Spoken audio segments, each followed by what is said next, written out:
Hey everybody, in this tutorial we're going to take a look at the various texture adjustments you can make to your headshot generated characters in Character Creator 3. So we're going to deal with the eyes, the skin, and masking and all that other fun stuff. So let's just jump right into it. First thing we're going to talk about is our character's eyes. You can see this character on the screen right now has beautiful blue eyes, and we're going to just show you how to mess around with the iris texture adjustments in just a moment here.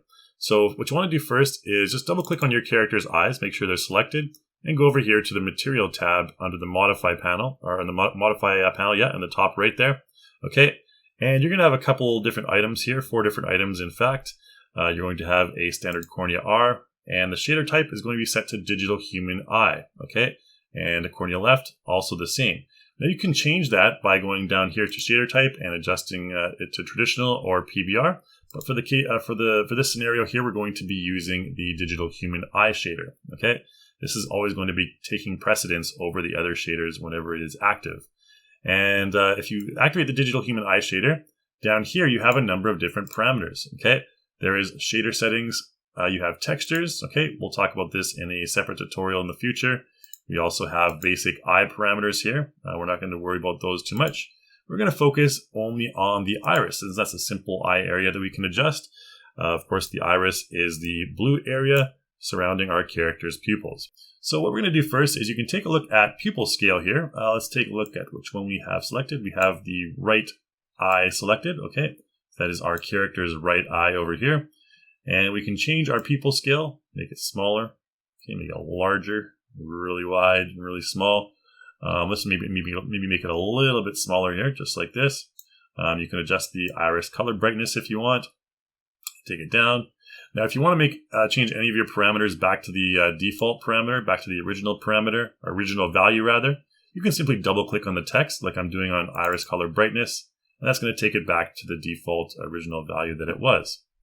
Okay, let's take a look at something else here. Really cool little detail. We can adjust the iris inner color. So right now it's currently set to kind of a yellow. We can't see it right now because we don't have inner scale enabled. So if we pump up our inner scale parameter, take a close look at our character's right eye. Let's zoom in there a little bit, not too far there. You can see that there's a little kind of almost like a yellow halo on the inside of the iris right next to the pupil there. We can adjust the size of that by making it larger and smaller. See, we can make it disappear there, and larger and smaller. Let's choose a brighter color so we can maybe see it a bit more apparently. You can select the iris inner color swatch right here and just change that to maybe a nice deep red or something like this. Okay, and there you can see it a bit better. It's a nice red in contrast to the surrounding blue. We can change that, and there you see the results. Okay, we can also adjust the iris color. Okay, so let's just change our iris color from this color here to, I don't know, we can just choose a nice brownish kind of yellow color maybe. Maybe a nice hazel color, something like this should produce a hazel color like that. Okay, and you can see the interior is still red. Let's change that to maybe a nice nice yellow here. Nice hay colored yellow. I'm not the best at selecting colors, but there you go. Alright, so it looks pretty cool. We have that nice yellow area on the interior of our hazel iris. Alright, and I think that looks pretty good. Now, if you want to, right now she looks like she has that heterochromia or whatever it is, the condition with the eyes are different color. If we want, we can simply copy and paste the digital shader parameters from one eye to the next. Okay, so we have digital or right eye selected. We can just go up here to copy, okay, copy shader parameters, and select our left eye, and then go here to paste shader parameters. That's going to paste it over to our character's left eye. Okay, simple enough. Now let's take a look at character skin types. We're going to get into a little bit of masking and using our skin type presets here and blending in combination with your original image. Right here on the screen you can see a nice the same female character we had, almost like a flawless face. If we wanted to add a bit more of detail to her face, we can use this contour blend right here. You can see that creates sort of a nice rosy contour under her cheek right there. Okay, so very simple and easy contour just like that.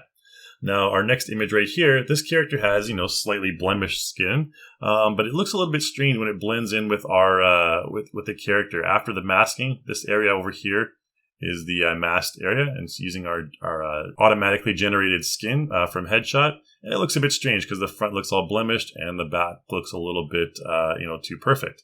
So what we can do is we can use a masking option for sensitive skin, and you can see here it creates a bit of rosacea on the character's outer face here, and it blends in a bit more nicely with the slightly blemished nature of her natural skin.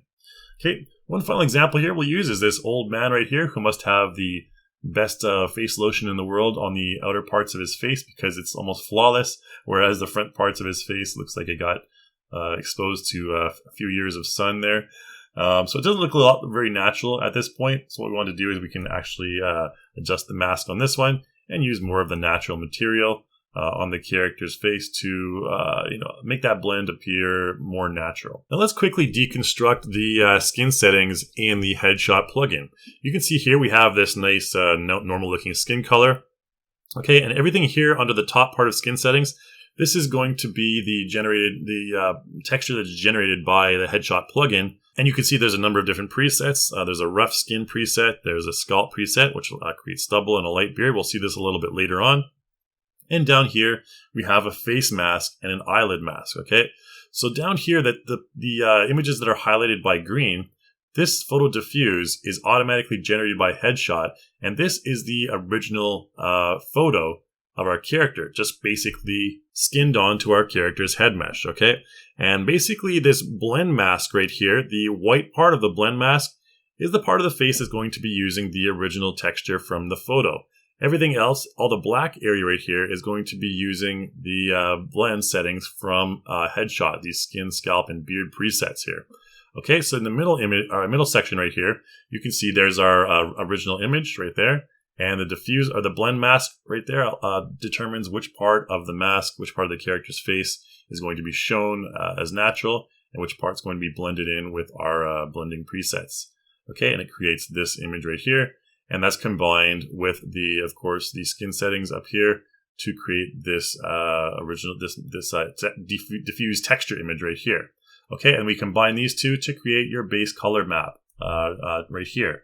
And the bump and the roughness texture maps, they come from these two right here. Okay, we automatically generate those, and you can use those in various ways as you see fit. Now let's take a look at a quick masking sample here. So this character on the screen right now has a little bit of a blemish on her head, and if we take a look at the original image, this is because there's sort of a little part of hair coming over top of her lower right forehead there, and that's going to occlude, and that's going to actually create some blending. It's going to be inside the blend mask, so it's going to be using this part of the original image, and you can see it kind of blends into the surrounding area. But in this case, we'd probably want to get rid of this since it looks a little bit strange. So the way we can do that is using one of the blend presets here. Now, there's a number of different presets you can choose under a face mask right here. Okay, so this is the blend mask right here. Face mask, let's choose in this case as a preset that's made particularly for this situation, and it is called hair left parting. Okay, hair left parting means there's a hair part right here, and this section down here is generally going to be lower. So in order to get rid of that, you can see the blend mask will change just like this. Okay, so it's going to basically, the black area is going to use the texture generated by headshot. So let's go ahead and update the skin texture and see the result. All right, so you can see thanks to that different blend mask, we have that issue resolved on the right side of her forehead, and it now looks nice and even. Let's take a look at one more example here. If we go over here to our attributes, okay, and we're going to just close our character's eyes. You can see that there may be a little bit of problems with the eyelash or the eyelids, because basically what it does is it just stretches the eye material to cover the eyelids. If you want to get rid of all this kind of messy stuff like that, we have a really good, cool option that allows you to do that, the eyelid mask, okay? In this case, we're going to choose eyelid mask. We're going to choose maximum eyelid fill. Well, rather, we need to choose maximum total eyelid fill. Okay, so we're going to just choose maximum eyelid fill, the last option right here. And you can see in our blend mask, that creates a much larger area that is generated by headshot, not using the original photo data. And I'll go ahead and update skin texture and see the results. All right, so now it no longer looks like she has spider webs or black like veins along her eyes there, and that issue is fixed nice and easily. You can open the eyes and close them, and it looks a lot more natural, almost like she's not wearing any makeup. But of course, you can apply the makeup and stuff later on at your own leisure. Okay, so now we're going to look at an example that needs some custom masking. As you can see the character on the screen right now, there's a couple of things we could probably improve. One is the little bit of tuft of hair that's appearing on his forehead there. And the other is, you can see from the original image, the character has a nice full beard. We can probably use his beard as opposed to our masked beard here you can see on the image on the 3D model. Okay, so let's take a look at how to do that. To do that, we actually need to go into launch our blend mask and our photo diffuse both in Photoshop. So to do that, I'm going to select the blend mask right here, and we're going to just launch it. You can see what it looks like right now, just like this. We'll go ahead and launch that in Photoshop, and then we'll go back into Character Creator, and we're also going to launch Photo Diffuse. Okay, so we'll launch both of those, and they're going to load up as two different projects. What I want to do is I want to copy my duplicate my layer rather, and we're going to duplicate this layer into our blend mask document there. We'll just import it as layer 1, that's fine. Okay, we can go ahead and close this, we don't need it anymore. And you can see we have two layers here. What I want to do is I want to make sure that I adjust my layers to match each other. So if I just move this over here, you can see we can let's adjust the scale and everything. We're going to take the scale down to 50. Okay, 50 by 50. And place it right in the middle of our document right there.